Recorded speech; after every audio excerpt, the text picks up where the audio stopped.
Hi, my name is Radu. I'm going to tell you about a cute data structure that Stefan Kiefer and me designed.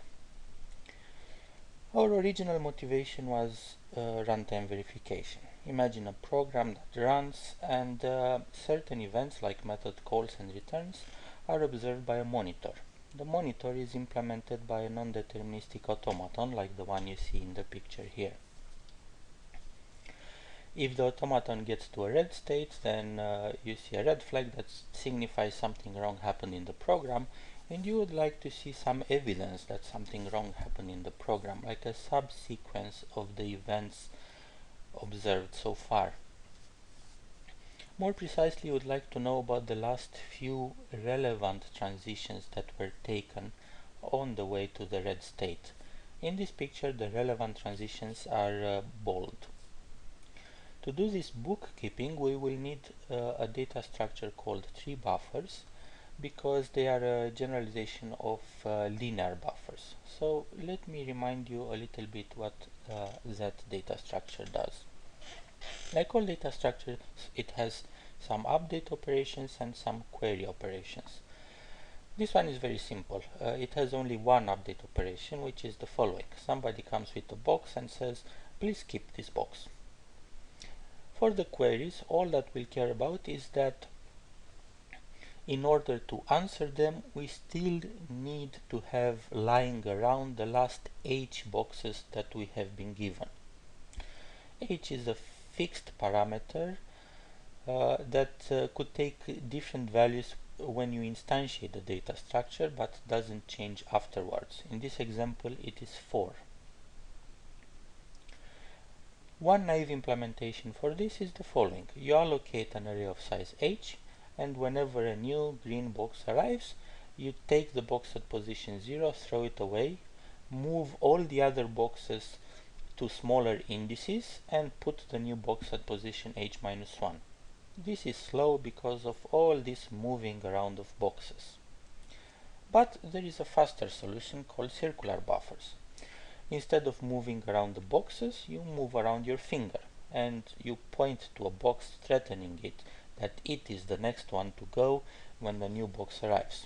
When a new box arrives, you do replace this box by the new one and you move your finger. How do you move your finger? Well, if you imagine all the boxes lying in a circular fashion, then your arm moves like that of a clock. So, we had linear buffers that sort of are the problem definition, and they come with a naive implementation as well, but on the other hand we have the circular buffers which are an efficient implementation. And similarly here we have tree buffers, the problem statement, that also come with a naive implementation, and then various other more efficient algorithms for them.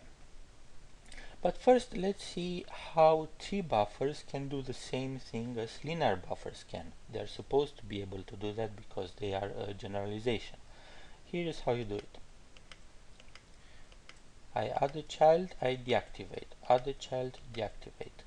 Hopefully you see that something similar happens, but let's see what these colors mean. So yellow means that the box needs to be kept around to answer queries. And a box is yellow when it is a distance at most less than 4 from a green descendant. The red boxes are the ones that we could throw away. They are not needed for answering queries. And because I'm showing you the use case for linear buffers, immediately after adding a child to one of the green boxes, because I can only add children to green boxes, I also deactivate the box because I will not later on add another child here. That's for the linear buffer use case. But because this is a tree buffer, I could do stranger things. So I could do, for example, something like this. I could mark this box as inactive, in which case it immediately becomes also unneeded. Or I could continue here in a linear fashion until eventually I obtain two strands of needed boxes that are disconnected from each other. If I throw away the unneeded boxes, then I really do have something that resembles more a forest. Another thing that could happen is that if I deactivate this box, then suddenly a large number of boxes become unneeded. So, how should we implement this? If we just add boxes, then of course we'll use too much memory, but we could do it very fast. If we care about memory use, then one thing we could do is that immediately after each deactivate operation, we run a garbage collector. So whenever I deactivate a box, I also run the garbage collector. This is very similar to the naive implementation for linear buffers. It uses the same amount of memory and it uses the same amount of time because the garbage collector goes through all the boxes. But we can do better. We can do something like this. I'm gonna do 6 operations. 1, 2, 3, 4, 5, 6.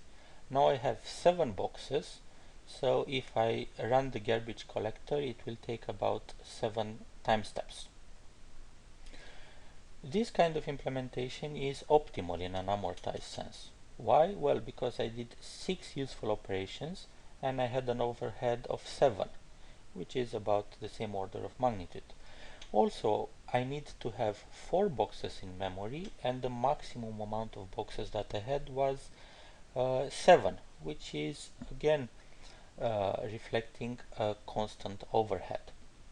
So this implementation would be optimal. It's not completely clear that it also works for general tree-like things, but it does. If you keep track of how many boxes you have in memory, how many operations you did since the last garbage collection, then you can use these two counters to decide what are the good moments to run the garbage collector such that you give nice guarantees.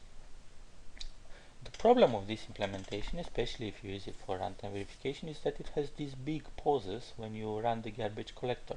So the question is whether you can do better. And you can do better using a real-time tree buffer. Now, one thing to notice here is that the numbers on the boxes are different from before. Previously they were distances to green descendants, now they are distances from the root.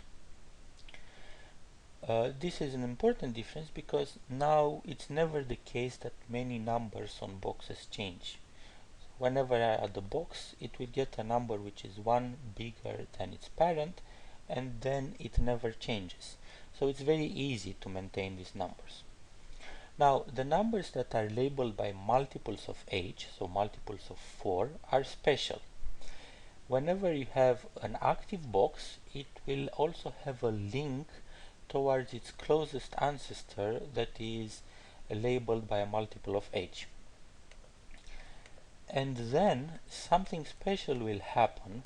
Again, I'm showing you the linear buffer use case.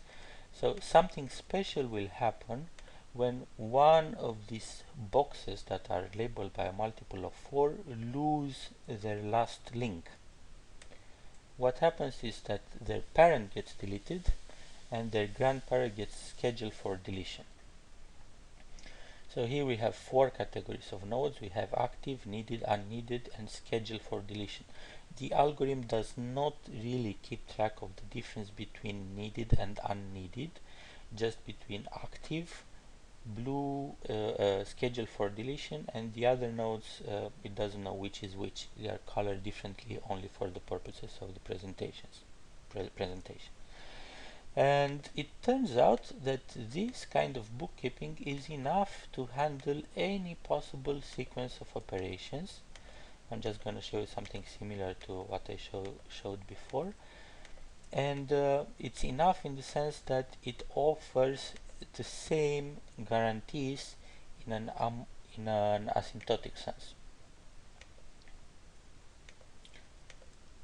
Well, and so on. You can play with the slides afterwards. What exactly do I mean by this guarantee? So each operation takes constant time, and also the space taken by this real-time algorithm after the kth operation is bounded by the space taken by the garbage collector algorithm, the one that runs garbage collection after every key activation. So this thing here basically means the number of red boxes after the jth operation. So this says the number of the total number of boxes now is not much bigger than the number of non-red boxes that we saw at some point in time so far.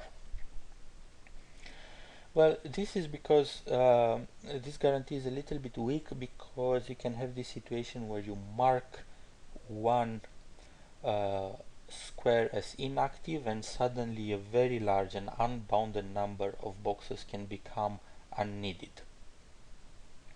If that does not happen, then we can actually say that the number of red boxes you see now is not bigger than the number of non-red boxes that you see now. Otherwise, you might temporarily have a big number of red boxes, but they're never gonna outnumber the number of non-red boxes that you saw at some point in the past. So that's the guarantee that we have. Applications for this. I already talked about runtime verification. Another one that we discuss in the paper is regular expression searching. So one typical enhancement for regular expressions is that you have this caption group, so you put part of the regular expression in parentheses, and you want to be able to ask on which part of the text that part of the regular expression matched. So the typical way to implement regular expressions, you compile them to non-deterministic automaton. If you have caption groups, you can compile those parentheses as well. You'll have an epsilon transition corresponding to them. And now if we focus on one particular caption group, we can mark the epsilon transitions that correspond to its parentheses as being relevant, and we can do the bookkeeping that keeps track of when you take those transitions using a tree buffer. So if you instantiate the buffer with h equals 9, for example, then at the very end you can ask what are the last 4 matches for this capturing group. And that's a bit more than you usually get with a regular expression engine, which will only give you the last match of a particular capturing group. Both of these use cases can be seen as an instance of a more general framework, where you have an automaton which could be infinite. The only requirement we have is that the transition function is computable, but it also has some of the transitions marked as being relevant. And then you want to trace when do you take the relevant transitions, and at various points in time you want to be able to tell which are the last few relevant transitions that you took. So this is the general schema in which both runtime verification and capturing groups for regular expressions fit. But if you want to find out more, I recommend you look at the full paper that has all the proofs that actually show what I said is correct.